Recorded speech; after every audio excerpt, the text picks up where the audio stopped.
আমাদের সামনে অনেকগুলি কঠিন চ্যালেঞ্জ। একটি হচ্ছে রাষ্ট্রীয় পর্যায়ে, জাতীয় পর্যায়ে আমাদের পর্বত প্রমাণ অনেকগুলি চ্যালেঞ্জ আছে এবং সেগুলির সাথে আমরা যে মন্ত্রণালয়গুলির দায়িত্ব পেয়েছি সেগুলির সাথেও সরাসরি সম্পর্কিত অনেক বড় বড় চ্যালেঞ্জ আছে। দ্বিতীয়ত, সিলেটের যে পুঞ্জীভূত সমস্যা, কর্মসংস্থানহীনতা, জনবহুলতার সমস্যা, মাদক, অনলাইন গেমলিং সহ পর্যটনের অবকাঠামো নির্মাণ করা, এরকম বহু বহু চ্যালেঞ্জ আগামী দিনে আমাদের সামনে আছে।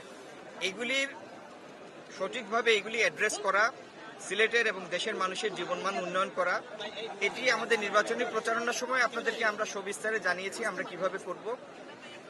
এইগুলি নিয়ে আমরা এখনই কাজ করছি।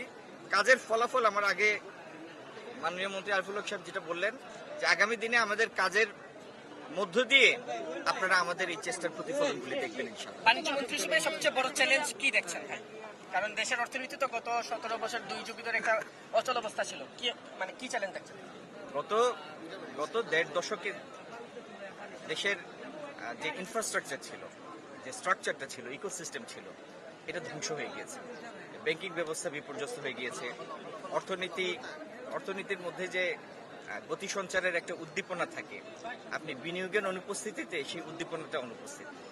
আপনার দেশটি তো কোনো শিল্প উন্নত প্রতিষ্ঠিত অর্থনীতির দেশ না, আমরা একটা বিকাশমান ডেভেলপিং কান্ট্রি।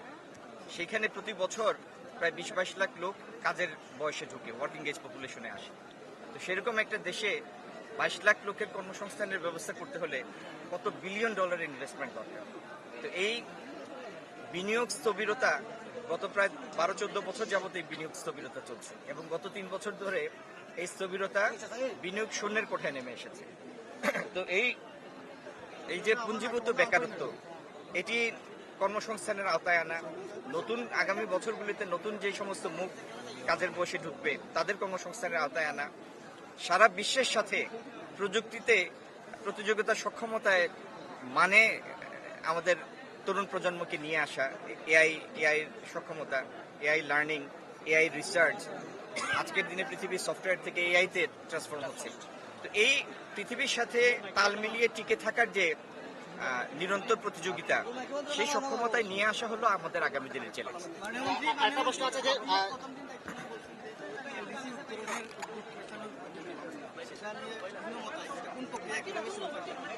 শুরু করার তো কিছু নাই, আমরা তো শুরু করেছি। আমরা ইতিমধ্যে এলসি ডেফার করার জন্য, এলডিসি গ্রাজুয়েশন ডেফারের জন্য ইতিমধ্যে আমরা চিঠি দিয়েছি। আচ্ছা, আমরা দেখেছি গত 1.5 বছরের উপরে 1.5 শতাধিক গার্মেন্টস বন্ধ আছে, এরকম অনেক শিল্প কারখানায় বন্ধ হয়েছে। চা বাগানে নিয়মিত মজুরি, বেতন ভাতা দিতে পারছে না। আমরা শ্রমমন্ত্রীকেও পেয়েছি এবং বাণিজ্য শিল্পমন্ত্রীকে পেয়েছি। এই ব্যাপারে কি উদ্যোগ গ্রহণ করবেন আসলে আপনারা? ঈদের আগে কি কোন ধরনের উদ্যোগ আছে? আমাদের এই ব্যাপারে আগামী আজকে তো পেয়ে গেলাম, আমাদের মাননীয় প্রধানমন্ত্রী আগামীকালকে এই বৈঠক বসছে, কাজে এই নিয়ে আমাদের তো কার্যক্রম শুরু হয়েছে। দেখা যায় আমরা এই বিষয়ে মানে বন্ধ কারখানাগুলো চালু হওয়ার সবকিছুই আমরা এটা শেষ হোক, একটা হচ্ছে শেষ হোক। আমরা এটা দিয়েছি এবং আমরা জানতে চাবো কেন বন্ধ হলো, তার রুট কি, বিষয়টা নিয়ে আমরা আলোচনা করবো। 180 দিনের একটা টার্গেট প্ল্যান দেওয়া হয়েছে প্রত্যেক এলাকার জন্য। আমাদের সিলেটের জন্য উভয় মন্ত্রীর 180 দিনের টার্গেট প্ল্যানটা কি, বা 180 দিনের মধ্যে আপনারা কি ধরনের পদক্ষেপ নেবেন? আচ্ছা, আপনার আগের প্রশ্নের সাথে আমি একটু যোগ করি। সেটা হলো, এমনিতে তো একটা বিনিয়োগ স্থবিরতা আছে, তারপরে সাম্প্রতিককালে টেরিফ স্ট্রাকচারের আকস্মিক পরিবর্তনের কারণে আমেরিকা কর্তৃক সারা বিশ্বে একটা অর্থনৈতিক একটা স্থবিরতা চলছে। সেই সময়ে আমাদের অনেকগুলি প্রতিষ্ঠান চাপের মধ্যে আছে।